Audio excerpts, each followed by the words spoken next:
sometimes we forget recently closed Microsoft Word file location. That time we can find that file and its locations easily. If you are using Microsoft Office 2007 version, check a description below. In this video, I am going to show you Office 2010 above version settings. Now, first of all, open Microsoft Word, so press Window plus R key together and type WinWord, WINWORD, WinWord, and press Enter key. Then you will see your recent documents here, and then click your file.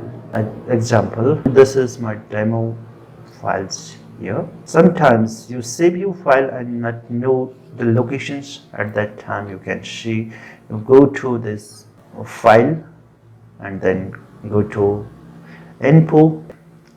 You will see this file location here. This file demo file is in desktops. Next method, you can click here, open file locations. Next method, scroll line, click here. This file is in my desktop screen.